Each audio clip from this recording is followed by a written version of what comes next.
Pump it up, pump it up. Trae. Come on, come on. With Trae. Pump it up, pump it up.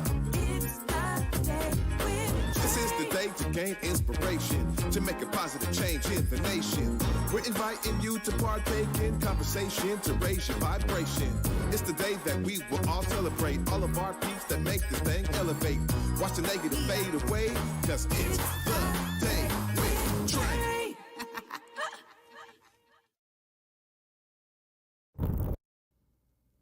Hi everyone, Grand Rising. Welcome to the Day with Trae. I'm your host, Trae Holiday. I want to welcome you to a thorough Thursday, y'all. We definitely have some information in the building today. Looking forward to my guest who is joining me. Monica Mendoza-Castrejon is in the building. We're going to be learning all about Kent 4 districts. So y'all definitely want to get your notepad out. We got to get some learning today, okay? What's really going on in Kent? But of course, you know, it is the top of the show, y'all. So it's a great time to tag and share this stream, or go ahead and just share this link. However you're watching this, share it with people that you feel could benefit from this daily dose of dopeness on the Day with Trae. We work to give you every weekday at 11 a.m. And of course, if you can't watch our show, that's all right. We got you covered because you can listen anywhere you find your favorite podcast. Just search Converge Media Network and the Day with Trae. You'll find me on whichever platform is your favorite. All right. Well, before I get into it with Monica, I want to tell y'all that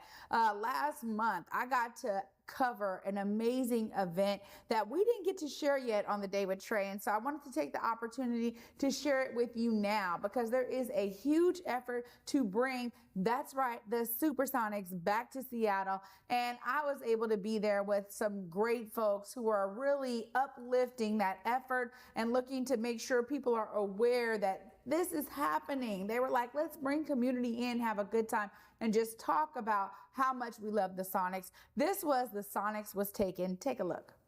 What's up, everybody? It's your girl, Trae Holiday, right here at Sonics Was Taken event in Soto, right here. I'm telling y'all, it is a phenomenal time we're about to be having tonight. They have brought together not only an effort to bring the Sonics back to Seattle, but they have infused this event with food, music, fashion, and art. So I'm telling y'all, this is not only an amazing event bringing folks together to understand the efforts to bring the Sonics back is real, but it's also a space to vibe out, man, get networked in, meet other people who are also encouraged to bring the Sonics back. And I'm telling y'all, I'm excited for tonight. I'm glad that we are here on the ground to bring y'all this amazing event of the Sonics Was Taken. A lot of people work really hard to do really great things. This is what happens when people like just dream of something fun and wild. Like, I don't know, friend and I like just texting back and forth and saying like, hey, let's work on a project together. And it's like, let's bring back the Sonics and look what can happen. I don't know. I think that's what like dreams are made of, right?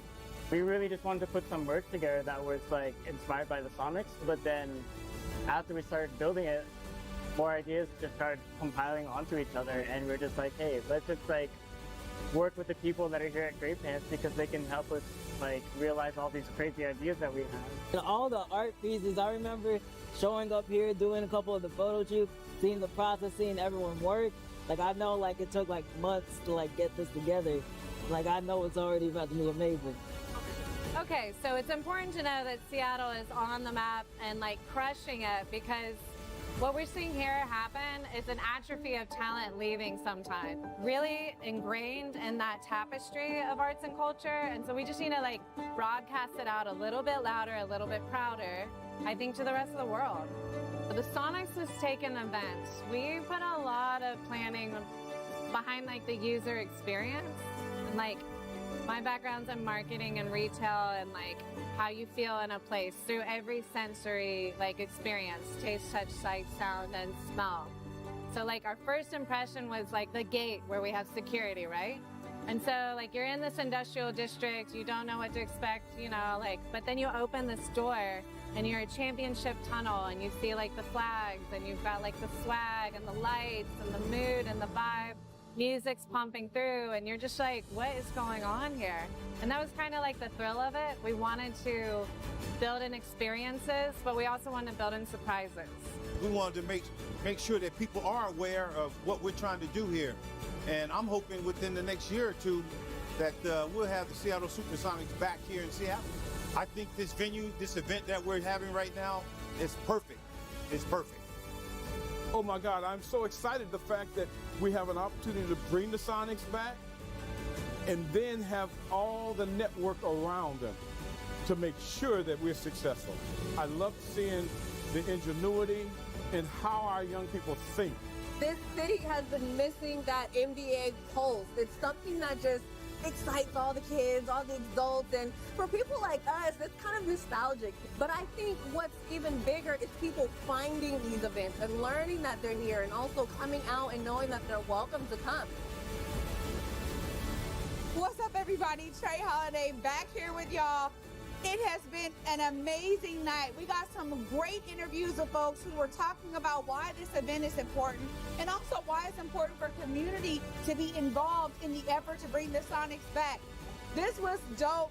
Sonics was taken. Make sure you go to the website so you can actually follow up on how we can stay engaged to bring the Sonics back to Seattle. Thanks for watching.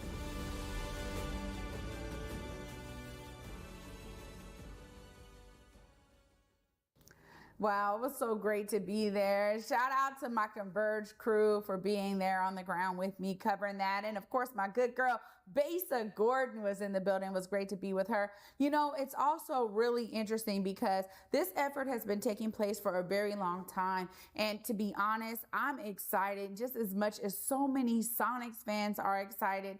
There is a need for us to have them here. And we have one of the greatest places for them to be with Climate Pledge Arena. It is one of the dopest arenas in the country. And that's not just coming from my own opinion, y'all. That's hearing from people who have traveled the country, been to different arenas. It is time for the Sonics to be back. So I'm looking forward to more and more opportunities to bring more folks to this platform who are participating in those efforts. Well, after this short break, y'all, we're going to be learning about Kent for districts with Monica Mendoza-Castrejon. Y'all don't want to miss this. Stay tuned. You're watching The Day with Trae.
Africatown Plaza is our latest affordable housing development project. It's 126 units of affordable housing over community commercial space. It's the first time in my career, and I've been doing this for 10 years, that I was able to design for people who look like me. Africatown Plaza is a beacon of hope. Africatown Plaza is a love letter to the community.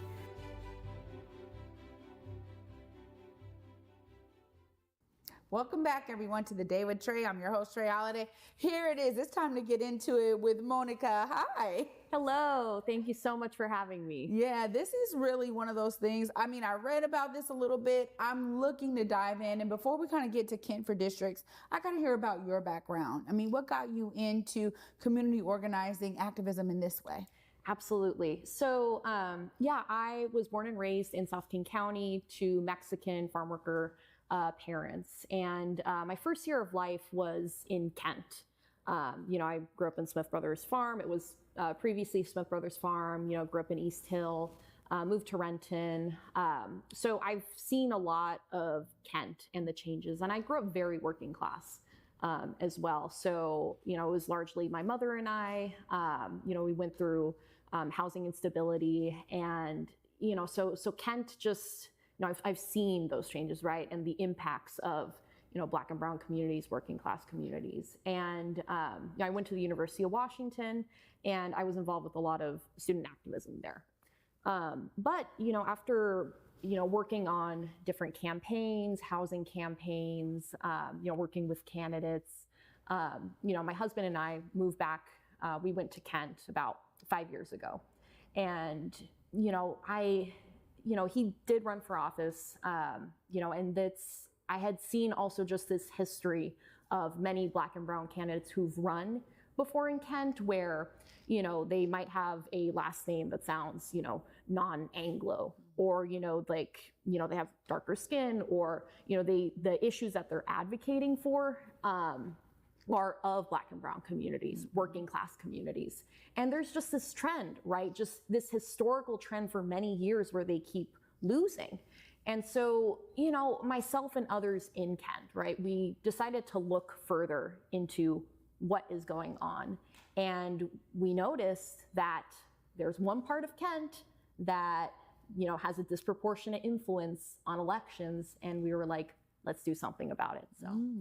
Well, this is interesting too, because I think anytime you're given of your energy to a community effort like this, there's something that is driving you. And I think that for a lot of things, in terms of like that passion that carries you forward, because organizing isn't like the easiest thing in the world, right? To like get people aware of something is sometimes it really takes a lot of tenacity and dedication. And so I can understand how, your own history, your experiences growing up led you to where you are today. Now, tell us about this initiative, this campaign, Kent for Districts. You saw there was one district that seemed to have a lot of influence.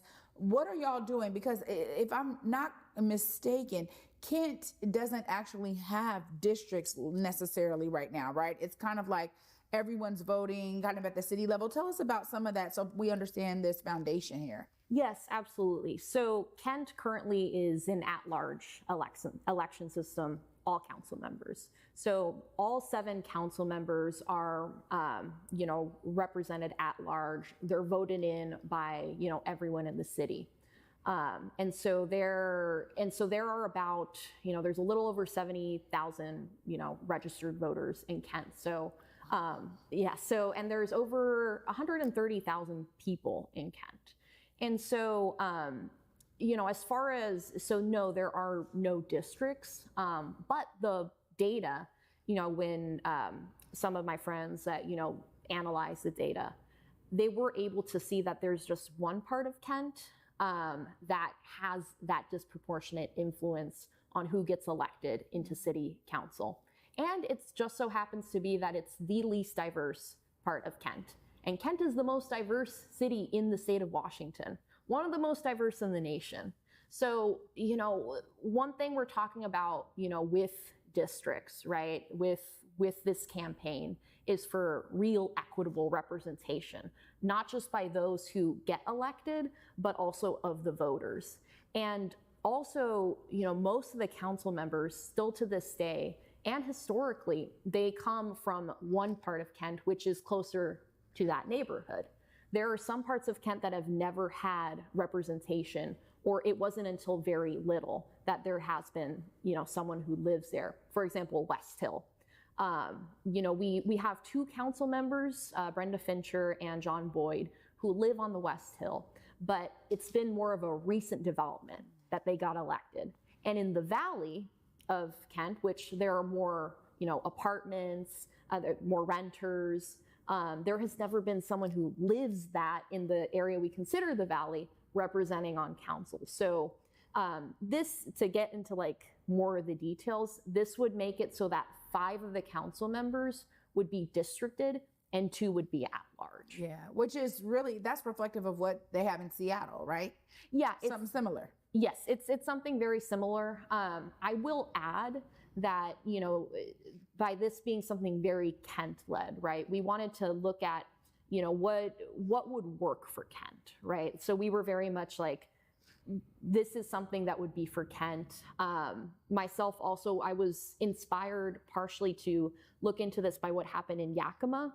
So for those who may not be as familiar with what happened in Yakima, about 12 years ago, the many Latina folks who tried to run before for city council, they kept losing. And it was very much like the neighborhoods were segregated. It was like, this is the white part of Yakima, Latina part.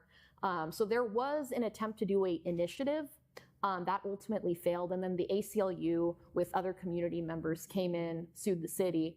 And, immediately when districts were implemented, 3 Latinas got elected. And, this was the first time it ever happened.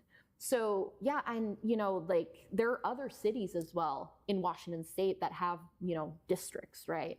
But yeah, Seattle is the first one in King County, I believe, to have that district-based model. And so this would be the second one. Wow. I mean, this is really interesting because, I think about a lot of cities that you said 130,000. I'm like, whoa. I mean, I know the statistics around Kent being one of the most diverse cities in the nation.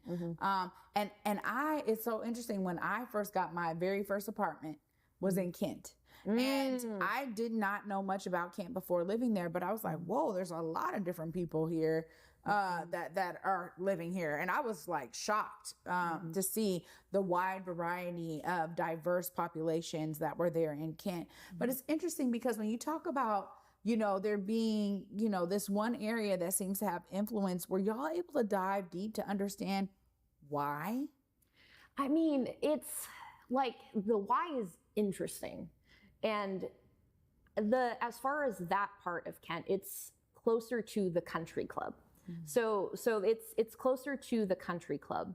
And in looking into census data and in looking into, precincts and all of that, we were able to see, it's less diverse, right? It's the whiter part of Kent. And there are also, if you go there are more houses, right? There are more homeowners. And so it's very interesting that, that part has such a disproportionate influence on who gets elected, right? And the parts where there are more renters and, like the farther away you get, the less likely you are to, live there and then be elected. And yes, I mean, one interesting thing about, districts and at large is that, there are studies out there, not just in this area, but nationwide. And I think this discussion about at-large and wards districts throughout the country has been around since, I think before the 70s. That, it's just like having districts would also make it easier for example, first-time candidates to be elected, and those who are not as connected to, that, like the old guard coalition. Yeah, wow. So y'all are putting together this amazing campaign and this initiative to really basically create districts for Kent. Tell us more about some of the particulars of the campaign. Yes, so this is a ballot initiative campaign. So we're gathering signatures right now to put it on the ballot. And, we need we need about 11,000 signatures to put it on the ballot. Then it would be voted in, by the voters of Kent. So that, and then after that, there would be a redistricting commission formed. And so that's as far as the details go.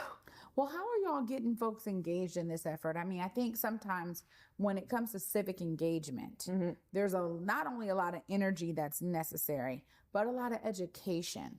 Because people may not fully understand, like, what do you mean? And like, why would I sign this petition? What kind of ways are y'all bringing the community through the process to understand what's really going on?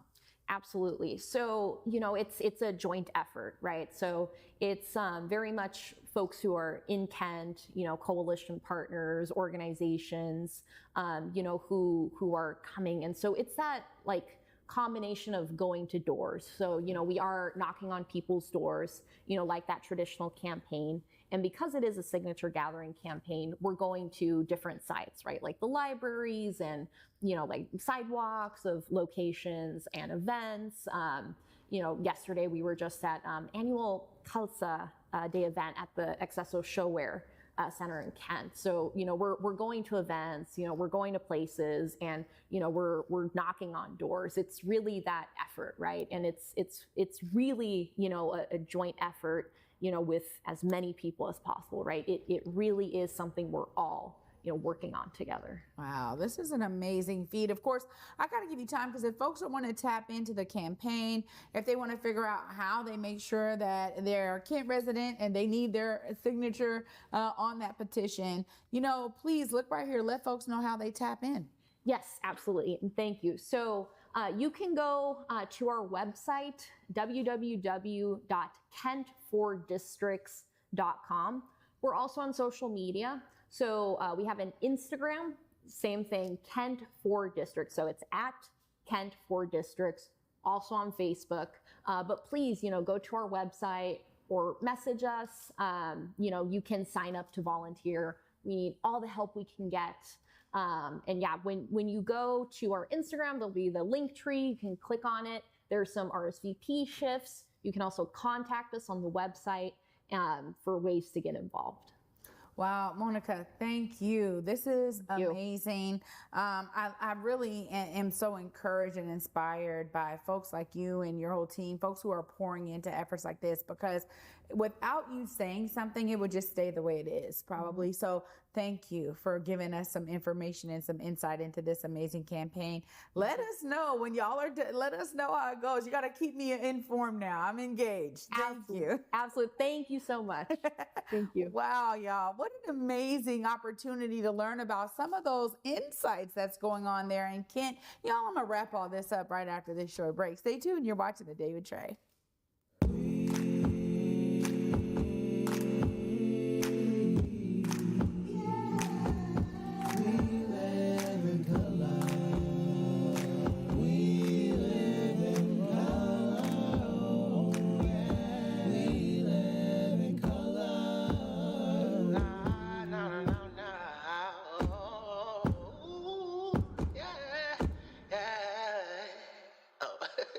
Let's start the show.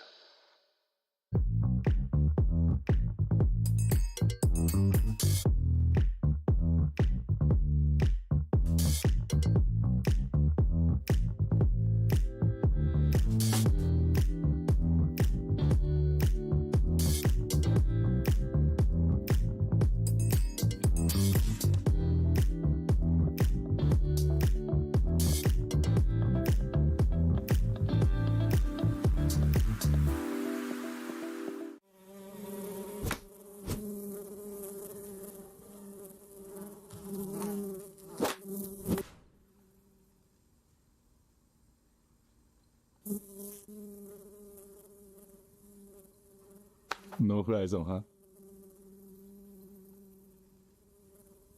Mariners baseball, Trident's up. That's it. Ha! Yes. Looking for laughs? Looking for love? Fast Talking Figaro has got you covered. Toe-tapping melodies, lively staging, and colorful costumes. Don't miss The Barber of Seville, May 4th through 19th at McCall Hall. Tickets at seattleopera.org.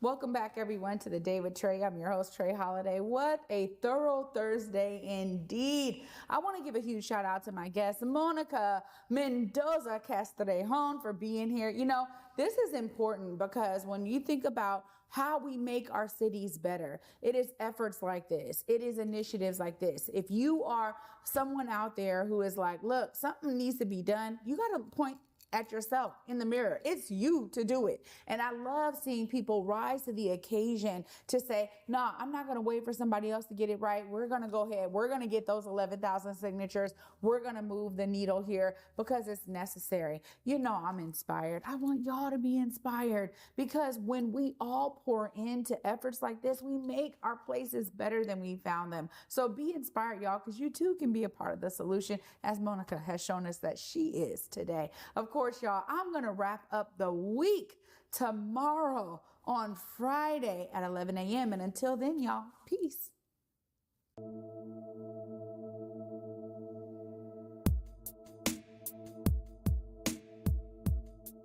Converge Media produces culturally relevant content for Black and urban audiences. Our coverage is raw, transparent, and objective, praised by community leaders, government officials, and residents. Support Converge Media today via Venmo, Cash App, or PayPal at Converge Media.